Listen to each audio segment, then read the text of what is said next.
Ju gjatë tjeta uroj të jeni mirë dashur miq, ritakohemi në këtë bisedë të radhës e cila lidhet me një kërcënim të fundit të presidentit Donald Trump lidhur me Iranin. Ka folur se do të shkatërrojë sonte pas 10 orësh do të shkatërrojë atë që quhet qytetërimi iranian.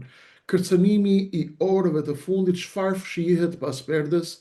A është duke blofuar presidenti amerikan blofin e radhës apo do të shkojë drejt një rrafshimi të plotë të Iranit, ashtu siç ka shkruar në rrjetin e tij Truth, në rrjetin social Truth. Pra, çfarë është duke ndodhur dhe çfarë po luhet në kulisa, çfarë fshihet pas këtyre deklaratave, do ta shohim në këtë moment. A do të jetë pas 10 orësh Irani një kujtim nga e shkuara, një relike nga e shkuara, apo jemi thjesht në një retorik maksimaliste të presionit maksimalist për të parë se çfarë dhe si do të reagojë Irani pas kësaj. Do ta ndjekim orë pas ore, minutë pas minute, çfarë është duke ndjekur, por sot mbani syt dhe veshët hapur, sepse do t'ju shpjegoj një truk të cilin nuk ju a ka shpjeguar askush. Do t'ju shpjegoj trukun që fshihet pas mashtrimit të atyre të cilët bëjnë sikur janë me Iranin dhe atyre të cilët bëjnë sikur janë me Amerikën. Do t'ju shpjegoj truket e të dyja palëve. Do t'ju shpjegoj trukun dhe mashtrimin atyre të cilët bëjnë sikur janë kundër luftës ndaj Iranit. Do t'ju tregoj se kujt i shërbejnë dhe ata të cilët bëjnë sikur janë me Donald Trumpin dhe kujt i shërbejnë. Pra bëjnë sikur janë me Amerikën, me apo pa vetdije populli i thjesht, ndërsa ata që dalin në televizion janë të përgatitur për t'i bërë shërbimin të njëjtave duar, të cilat e kontrollojnë luftën. Kujdes, është një mashtrim i madh, të cilin ju duhet ta kuptoni dhe kërkush nuk do t'ju a thot këto detaje. Kuptojeni mirë. Ata që janë kundër luftës ndaj Iranit, kush janë dhe kujt i shërbejnë, dhe ata që janë pro luftës, kush janë dhe kujt i shërbejnë. Këtë duhet ta dini mirë, përpara se t'i dëgjoni njerëzit që bëjnë si burrat mirë apo si gratë mira. Djalli ka shumë maska. Kujdes, dhe unë ato maska të satanait të madh do t'ju a dekryptoj hap pas hapi, minut pas minute, që kur t'i shihni djajt duke mashtruar njerëzit dhe duke bërë si engjëj, të kuptoni se çfarë djajsh fshihen pas atyre maskave. Flasim pak për agonin e qytetërimit iranian. Edhe 10 orë kanë mbetur deri në apokalipsin e Iranit. Miq të dashur, sonte bota nuk do të flejë. Sonte rrotullat e historisë po kërcejnë mbi një tehdhike që ndan diplomacinë nga hiri. Donald Trump sapo ka lëshuar një paralajmërim që dridh themelet e lindjes mesme dhe të gjithë botës. Një civilizim i tërë, ka thënë ai, do të zhduket sonte. Nuk është thjesht një postim në Truth Social. Nuk është thjesht një retorik elektorale e presidentit Donald Trump. Është një certifikat vdekje për një sistem që sipas amerikanëve ka mbijetuar përmes shantazhit për 47 vite. Ora po troket në dorë të presidentit të 47 të Shteteve të Bashkuara të Amerikës gjendet lapsi me cilin do të firmoset ose jo firma e dhënies fund të regjimit teokratik të Iranit, të cilin amerikanët e kanë hasën për 47 vitesh. Kanë mbetur më pak se 10 orë, kur dielli të lindë sërish mbi Washington. Irani që njohim mund të jetë thjesht një kujtim arkeologjik. Nuk do të kthehet më kurrë, thot Donald Trump. Ai ka thënë, presidenti amerikan ka thënë se ai nuk do të dëshironte që kjo të ndodhë, por thot se ka shumë gjasa që të ndodhë sonte pas 10 orësh. Ky nuk është kërcënim, ky është numrimi mbrapsh i një agimi të ri, ose për një natë pafund për popullin e Iranit, për lindjen e mesme dhe për mbar njerëzimin. Kemi një presion maksimal apo kemi një bixhoz me nervat e Iranit, loj blofiste maksimaliste të cilën presidenti Donald Trump e ka luajtur vazhdimisht dhe vazhdon të luaj, rrisim presionin, të shkatrojmë nervat e kundërshtarit në mënyrë që ai të bëjë lëshime në tavolinë dhe të mos kemi nevojë të zbresim asnjë marinz atje në tokën e Iranit apo të bëjmë bombardimet e llahtarshme. Ndërkohë, në korridoret e shtëpisë së bardhë, ajri është më i trashë se zakonisht. Diplomacia, ajo që dikur luhej në fshehtësi dhe me doreza mëndafshi, tashmë ka vdekur. Presidenti Trump e ka nxjerrë atë në shesh, duke kthyer në një luftë nervash, ku çdo sekond peshon sa një bombë atomike. Sistemi iranian, apo ajo që ka mbetur prej tij, po përballet me presionin maksimalist dhe përgjigja do të vi sonte pas 10 orësh nëse nuk ka reagim nga Teherani. Partnerët iranian flasin për mirëbesim, por në botën e presidentit Trump, mirëbesimi pa dorëzimin është thjesht një vonesë e kotë. Ashpërsia e deklaratave të tij është prova e gjallë. Negociatat tashmë kanë dështuar. 10 kërkesat e shtëpisë bardhë që ndrojnë mbi truezën iraniane si një ultimatum i pathyeshëm, ndërsa Teherani kapet pas mbetjeve të krenarisë së tij shekullore, duke i thënë botës se ne jemi një civilizim 5000 vjeçar dhe kemi parë shumë si amerikanët dhe si popujt apo qytetërimet e tjera të cilat kanë provuar të vinë të mposhtin Iranin. Kemi 5000 vjet histori civilizimesh. Kemi mundur mongolët, kemi mundur perandorit më të mëdha të historisë njerëzimit dhe kushdo që ka tentuar të hyjë në Iran është kthyer zemërthyer, është kthyer i humbur.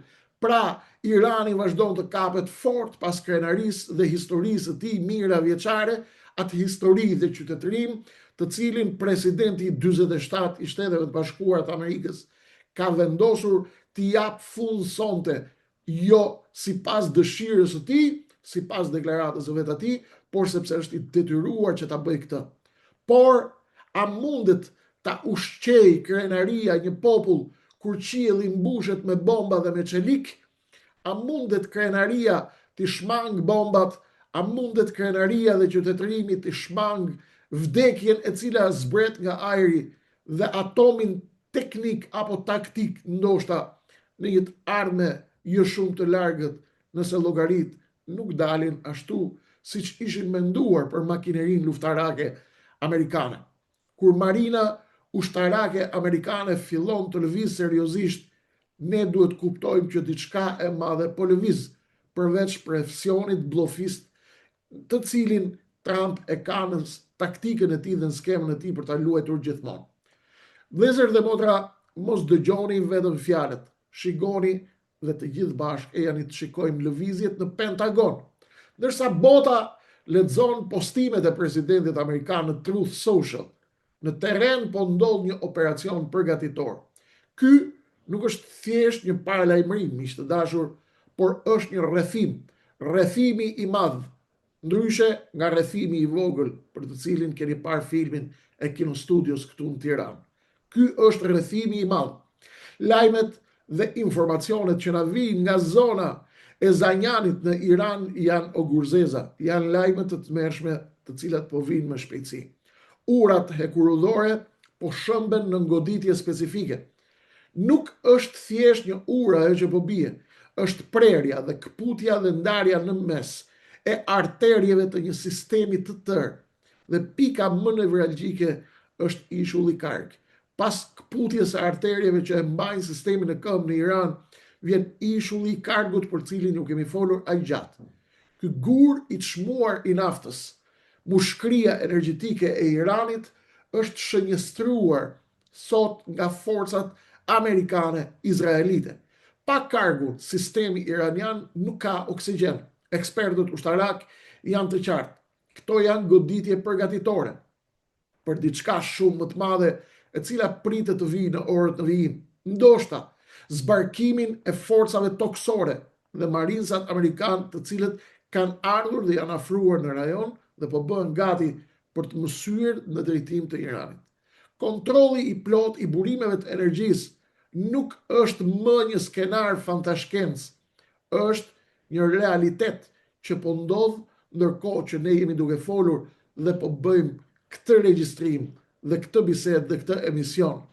Ne dhe e gjithë bota është në pritje të asaj që po ndodh, ndërkohë zëvendës presidenti amerikan J.D. Vance ka zbarkuar tek Orbani në Hungari dhe nga zemra e Europës po përcjell mesazhet më të rëndësishme të Amerikës në momentin final përpara se të mbarojnë 10 orët e fundit të kërcënimit më të madh që ka lëshuar ndonjëherë presidenti amerikan Donald Trump për rrafshimin e qytetërimit iranian. Presidenti J.D. Vance nga zemra e Europës dhe në mbështetje të Viktor Orbanit për të mbrojtur kalan e tij politike atje në Budapest, ku e ka dërguar urgjentisht Trump, në të cilin do të zhvillojë betejën e tij më të ashpër me establishmentin majtis të Europës dhe me Europën e Macronit dhe me Europën e asaj të majte e cila e kërcënon të arrëzoj sot nga pushteti autokratin e Budapestit, Viktor Orbanin. Sipas amerikanëve, ai është njeriu që duhet vazhdoj të qeverisë Hungarin, sepse ai është njeriu i Donald Trumpit dhe i J.D. Vance'it atje, ndërsa sipas Europës perëndimore, ai është një hajdut autokrat sipas gjithë të tjerëve, të cilët mbrohen pas patriotizmit dhe nacionalizmit për të vjedhur popujt dhe kombet e tyre, për të vjedhur zgjedhjet dhe për t'i mashtruar popujt me fasada false sovraniste. Çfarë do të ndodhë? Do ta shohim në orët në vijim, por ju, siç do t'ju shpjegoj në fund të kësaj bisede dhe të këtij emisioni, nuk duhet të emocionoheni edhe aq shumë me këto historitë me nacionalist dhe me globalist, sepse unë tashmë do ju shpjegoj në fund 10 rreshta që të kuptoni se çfarë fshihet pas maskave dhe kush janë djajt e vërtet, të cilët bëjnë si kur janë me Iranin dhe të tjerë që bëjnë si kur janë me Donald Trumpin. Zëvendës presidenti J.D. Vance ka lëshuar një tjetër bombë atomike deklarative, sigurisht nga Budapesti. Ai nuk po flet nga Washingtoni këtë herë, por është duke folur nga zemra e Europës në krah të Viktor Orbanit. Mesazhi i tij është i qartë. Irani ka aftësi të dëmtojë botën ekonomikisht, por ne jemi gati t'ju shkaktojmë dëme akoma më të mëdha atyre dhe gjithë atyre që rreshtohen në anën e tyre. J.D. Vance flet për atë që quhet terrorizmi ekonomik. Ai ka thënë se objektivat ushtarak janë arritur në Iran, por kërcënimi i Trumpit mbetet pezull, nëse deri në orën 20, sipas orës lindore, nuk ka një kthes 180 gradë në terren. Infrastruktura civile, dritat, uji, energjia do të hidhen të gjitha në erë. Është një lojë shahu ku mbreti iranian me sa duket ka mbetur pa lëvizje, të paktën atë që duket deri tani. J.D. Vance është lutur me syt nga qielli dhe nga Jezu Krishti që Zoti të jetë në anën e tyre, por ka shtuar me ftohtësi se ky regjim në Iran kërkon armën më të rrezikshme në botë dhe Amerika nuk do ta lejojë atë armën bërthamore.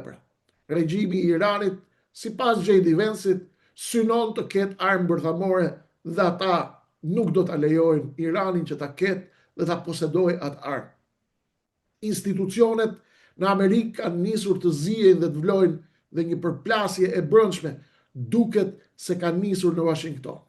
Atje në Shtetet e Bashkuara të Amerikës, tek zyrat më të rëndësishme të shtëpisë së bardhë, alarmi duket se ka rënë.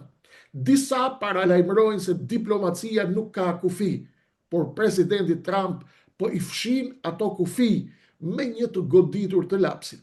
Ekziston një strukturë, GAG, organi gjyqësor i ushtrisë që duhet të miraktojë objektivat. A do të ketë një përplasje brenda vetë makinerisë luftarake amerikane? Richard Blumenthal dhe të tjerë janë duke u dridhur në këtë moment përpara shkatërimit përpara idesë së shkatërimit të infrastrukturës civile të energjisë dhe të ujit të pishëm, sepse kjo nuk do të prek vetëm Iranin, por do të prek edhe vendet e gjirit. Por Trump nuk është një president i zakonshëm, ju e dini mirë këtë. Ai luan me termin tako ai që tërhiqet në momentin e fundit, ose që godet atëherë kur nuk pritet. Megjithatë, këtë herë toni është i ndryshëm. Nuk ka vend për ndoshta 47 vite korrupsion dhe vdekje, sipas presidentit amerikan, tashmë duhet të shkojnë drejt fundit. Dhe ky, sipas Bjondit të shtëpisë së bardhë, është fundi i një epoke të errët, autori së cilës do të jetë vetë ai. Kanë mbetur edhe 10 orë të dashur miq, dhe kjo është e gjithë koha që i ka mbetur gjithë sistemit të Iranit, që e ka sfiduar botën për gjysmë shekulli, dhe Amerikën gjithashtu, dhe dominancën e saj në hemisferën perëndimore dhe të qenit të saj komandant i planetit. Ishte Irani dhe shumë pak shtete. Ato që për 47 vite e sfiduan këtë leadership të Amerikës. Dhe sot, kur po shkojmë në një botë multipolare, pyetja më e madhe është: a do të kemi një qytetërin iranian të rrafshuar pas 10 orësh, apo një Trump që do të paguaj fatura akoma më të mëdha, dhe lindje e mesme që do të paguaj fatura më të mëdha, që do të hidhet e gjitha në erë, dhe një botë që do të vuaj pasojat e daljes së luftës komplet nga kontrolli. Këtë do ta shohim. Trump ka thënë se sonte mund të ndodhë diçka mrekullisht revolucionare, po kush e di? Ndoshta mendjet më të zgjuara në Teheran do të zgjohen përpara se të bjerë gongu i zjarrit të madh që do të shkarkohet nga qielli në formën e vdekjes dhe të zhdukjes. Ose ndoshta ky është vërtet postimi i fundit përpara se historia të ngris faqen e saj të përgjakshme me Iranin. Do t'ju tregoj edhe sot gjithashtu atë që ju thash në fillim. Do t'ju flas për rënien e një sistemi dhe mundësinë e zhdukjes së një civilizimi ashtu siç e kemi njohur. Do t'ju tregoj se çfarë fshihet përpara të gjitha atyre deklaratave, përpara atyre njerëzve të cilët dalin nëpër media të ndryshme dhe bëjnë sikur janë kundër këtyre apo pro atyre. Ne duhet ta kuptojmë që jemi përballë një historie të madhe e cila duhet kuptuar mirë, sepse është duke u rishkruar historia e botës. Sot do të zbuloj për ju kurthin ku bien të gjithë. Keni vënë re se si brenda të njëjtës ditë dëgjoni se Amerika po dështon, dhe brenda të njëjtës ditë dëgjoni se Irani po fiton. Dëgjoni se Amerika po dështon një lloj si në Afganistan, dhe se Trump po fiton dhe po rregullon botën. Patjetër që ju i keni dëgjuar këto. Nuk është çmenduri e medias, është një strategji e mirëfillt, dëgjoni me kujdes. Sot do ju shpjegoj shumë shkurt se si ultimatumi i Trump po përdoret si thik për të prerë fijet e këtyre narrativave që kontrollojnë mendjen tënde, ti dëgjues i këtyre mediave. Laboratori i narrativave. Pse duket loja e gjithasi e kontrolluar? Ju keni një intuit të sakt, miq të dashur. Kjo e gjitha duket e koordinuar. Pse? Kemi narrativën Amerika po humbet luftën. Të gjitha mediat e Tiranës, të cilat kopjojnë mediat e botës, natë për natë nxjerrin një këngë: Amerika po e humbet luftën. Dakord? Kush janë ata që e mbrojnë këtë narrativ? Kjo narrativ shërbehet nga elitat e vjetra globaliste. Pse? Sepse duan të krijojnë panik, të ulin pritshmëritë dhe të detyrojnë një stabilitet me çdo kusht që mbron tregjet e tyre. Nuk ju mbron ju, as popullin e Iranit. Mbron tregjet e tyre dhe interesat e tyre. Ndërsa narrativa tjetër, nga ana tjetër, ku janë një tuf psikopetërish të tjerë, të cilët thonë Trump po fiton dhe e shen mbi gjithë botën dhe do vendos drejtësinë në botë dhe do hanë të gjithë me luk floriri. Siguria globale shërbehet nga sovranistët për të treguar forcë dhe për të legjitimuar goditjet e rënda ndaj Iranit apo rivalëve të tyre në botë. Kush i prish rregullat dhe interesat e sovranistëve, të cilët kanë nga pas kompleksin industrial, kompleksin e armëve, do të shkatërrohet dhe do të mbrohet narrativa, Trumpi do të çlirojë njerëzimin nga padrejtësia dhe do të hanë të gjithë njerëzimi me lugë floriri. Ta dini të vërtetën pas këtyre mashtruesve që dalin nëpër media dhe që merren me tifozllëk ose me mbështetje ose të njërës narrativ ose të tjetrës narrativ. Të dyja narrativat i shërbejnë sistemit. Njëra është për të justifikuar kompromisin, tjetra për të justifikuar forcën. Ndërkohë, kompleksi ushtarak qëndron në mes dhe faturon miliarda dollar pavarësisht se kush fiton në ekran. Këtë ata nuk kanë pikë në interesi ta marrë vesh. Ata qeshin me ju dhe me ne, kur ne bëhemi tifoz ose të njerëz palë ose të palës tjetër. Të dyja narrativat janë brenda të njëjtës loje, janë faqe të së njëjtës monedh. Ultimatumi për një restart, një rifillim të sistemit. Këtu hyn dhe ultimatumi i Trumpit. Ai e kupton që lufta reale është në mendjen e publikut. Donald Trump e di shumë mirë. Lufta më e madhe në botë është tek mendja e publikut. Goditja ndaj Iranit nuk është thjesht një goditje ushtarake, miq. Është mesazh për bllokun revizionist. Rregullat e vjetra të lojës suaj hibride kanë mbaruar. Ky është mesazhi që po vjen. Kemi ultimatumin ekonomik. Presidenti Donald Trump po përdor tarifat dhe presionin si raketa financiare. Ai po u thot elitave financiare të botës, ose me mua dhe prodhimin vendas, ose do të digjeni bashkë me globalizmin tuaj klasik. Kjo është beteja, të tjerat janë rrena, të cilat ju a bëjnë mashtruesit. Herë i veshin me terma fetar, herë i veshin me terma nacionalist. Të dyja palët mashtrojnë. Kjo nuk është një dorë e vetme që kontrollon gjithçka, por është një përplasje brutale e dy llojeve të interesash, ku ju jeni spektatorët që duhet të zgjidhni se cilin version të rrenës duhet të besoni. Kujdes, këtë që po ju a them nuk ka për t'ju a thënë kërkush në televizionet shqipfolse.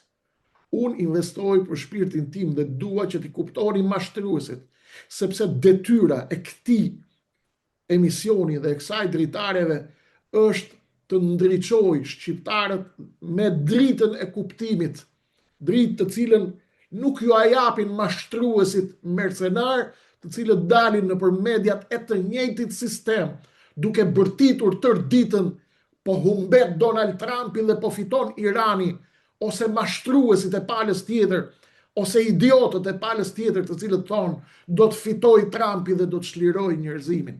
Kjo është një lojë dhe një përplasje interesash për para, për miliarda, për flori, për tregje, për kontrollin e narrativave, dhe ti bashkë me mua jeni spektator të mirë, të cilët sa më shumë ta furnizojnë ushqim betejën me këtë perceptim të tyre, aq më shumë shndërrohen në viktima. Bota po shkon drejt një rendi të ri pa maska. Konflikti në lindjen e mesme dhe ultimatumi i Donald Trumpit janë thjesht, miq të dashur, simptomat e një tranzicioni të dhimbshëm që do ta kalojmë të gjithë bashkë. Mos bini viktima të narrativave do të fitoj ky apo do të fitoj ai. Janë të dy anët e të njëjtës monedh.